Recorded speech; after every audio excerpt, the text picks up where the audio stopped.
Good afternoon, Mr. Dean.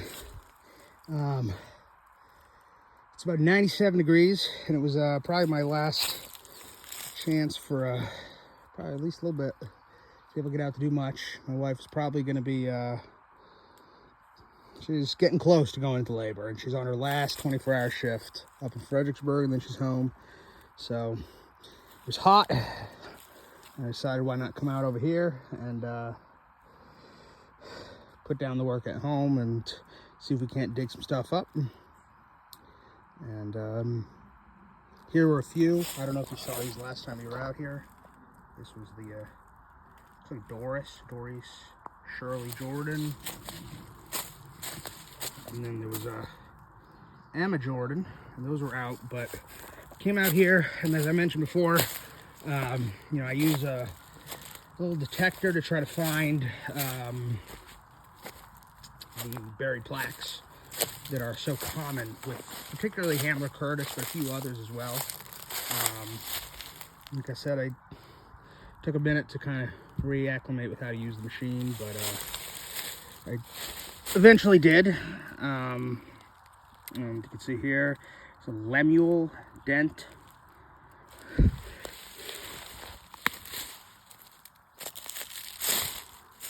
Richard Brown. Annie Brown, Charlie Brown. So this is a row sort of browns, and then that one dent. And I know those are all kind of allied families of the Jordans, but I don't actually recognize those names, so I'm curious to see. Perhaps you do, though.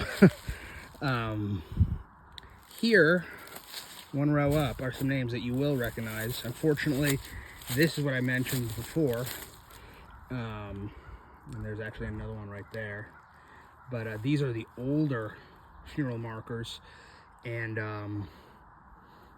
I would put them 1920s, 30s, maybe 40s. Basically what they had was a piece of glass in here, and the door would open up, and there would be a piece of paper back there, and of course, I have seen some where the glass kind of like prevents the water from getting in, and they actually, you can read parts of it and get the information. But this one, there was no glass present. This one here is a slightly different one, but same concept. With the glass was present in that one, but nothing was legible, unfortunately. But this one right here is right next to Mr. Sim Dean. And then right next to Sim Dean is Rena Bell Dean Hurt. So I mean, those are your direct kid. Like I said, I just been here a little bit, kind of trying to go for the low-hanging fruit, the obvious depressions. Some of these are kind of just at the surface, just under a little bit of dirt. A few of them are, 3 to 4 inches down. You know, with this grade here coming down the hill, there's kind of constantly some washout that's kind of been putting pressure, probably leading them into the ground, and then bury them eventually. Okay, just when I said this is going to be the last one, I found one over here. So I was curious. I suspected when we came out here last that, we kind of, as we move this way, things get older. There's a series of field stones out here somewhere. I'm not seeing them right now, but, and that seems to be something that's typically older. And, as we kind of came to the right, we hit that one with the glass, and then another one with the glass. So that seemed to be bearing out, as you can see, just walking past depression after depression. I didn't even check anything here, but I kind of wandered up here. You can see this one does actually have a tomb rock. I'd be curious to see if there's any marker, but this one was obvious, so I just came and checked and dug up, and this is a slightly different marker. I actually don't recognize the Undertaker. Hughes service, but it's a Eugene. Kind of funny how they must have ran out of the big E's, the middle E's in there. Eugene Jordan, 1884 to 1955.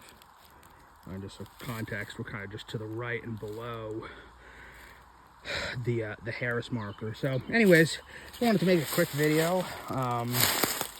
It's fairly atrocious out here. You know, I walked out, kind of parked by the gate, just inside, and walked on down, not going through the, you know, I didn't drive through his Sudex. It's still looking nice and tall, so I'm sure he'll be cutting it, but I need to head on home, I reckon, to go take a shower, because I'm sure I'm covered in ticks.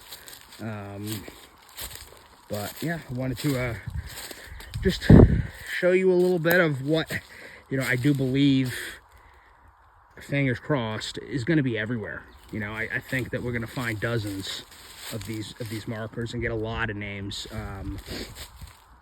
at least going back into the 50s and hopefully even earlier than that.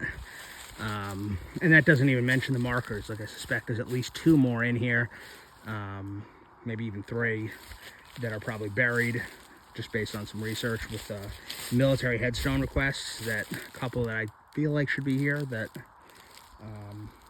obviously we're not seeing it, but they're flat markers, so it would be hard to see. Anyways, I hope all is well. I will try to send this to you. If it doesn't send, I'm going to put it on, I'll put it on YouTube or something, and then send you the link and you can check it out. Have a good one.